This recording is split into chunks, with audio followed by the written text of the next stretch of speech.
This is Cannabis Class, Episode 5. What's in your weed? What is it made of? When you go to the dispensary and pick out a strain, it's a lot like getting produce at the grocery store. That plant was farmed somewhere, picked, tested, prepared, packaged, and shipped to the store.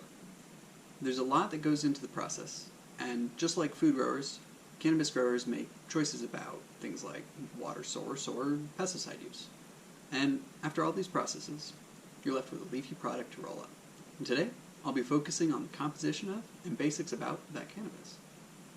Now, cannabis has an association with the number 420, and people sometimes consider this as a reference to the 420 chemicals it contains.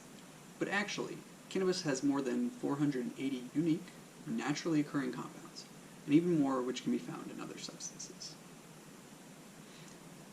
There are numerous ways to assess the plant and the different parts, but I'll be focusing on a chemical breakdown, as opposed to, say, morphological, like its size and shape, and specifically using the methods and results done by Rudolf Brennison in Chemistry and Analysis of Phytocannabinoids and Other Cannabis Constituents, 2007.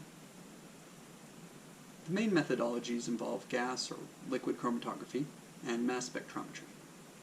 The samples studied come from over 7,700 tons of seized cannabis products, including cannabis, hashish, and hashish oil, between 1980 and 1997. The various components of cannabis can be split into a few main groups. A large class of the compounds are cannabinoids, which get put into many classes, including CBD and THC, but also less known classes like CBGA, cannabigerolic acid, the first derivative cannabinoid formed in the plant. Over the 2 decades the samples were gathered, the average THC levels increased from less than 1.5 to 4.2%. Maximum concentration found was 33.1% from Sinsemilla cannabis. Hashish oil and hashish didn't show a trend for potency, but had THC concentrations ranging up to 47 and 52.9% respectively.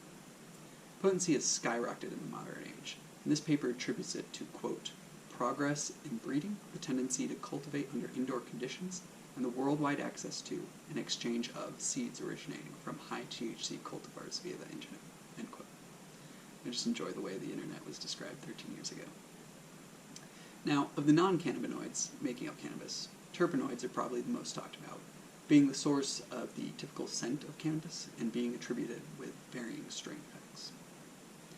From the terpenes, essential oil can be obtained by steam distillation or vaporization.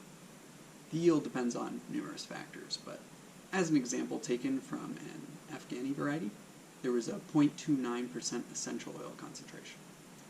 Drying and storage reduced the concentration to as low as 0.13% after 3 months. Cannabis terpenoids, having been used therapeutically, are known to be anti-inflammatory and have antibiotic activity. There is also a more modern claim of a serotonergic effect, yielding function as an analgesic and with anti-mutagenic, cytoprotective, and anti-malarial activity. The rest of the compounds are less commonly mentioned, but contain many categories, and I'll try to give some examples that might be more familiar than their scientific classification. So, obtained from oil by extraction and steam distillation are the alkenes, a type of hydrocarbon. There are nitrogen-containing compounds, including 2 alkaloids, although, aside, cannabis sativa is one of the rare psychotropic plants in which the central nervous system activity is not linked to particular alkaloids. And various amides, amines, proteins, enzymes, and amino acids.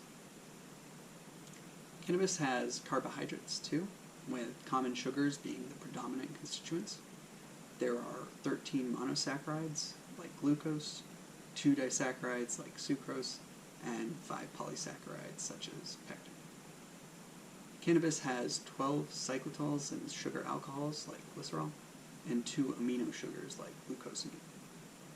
There are flavonoids like those found in tea and wine, fatty acids of mainly unsaturated types like linoleic acid, non-cannabinoid phenols, simple alcohols, aldehydes, ketones, acid esters, lactones, and phytosterols.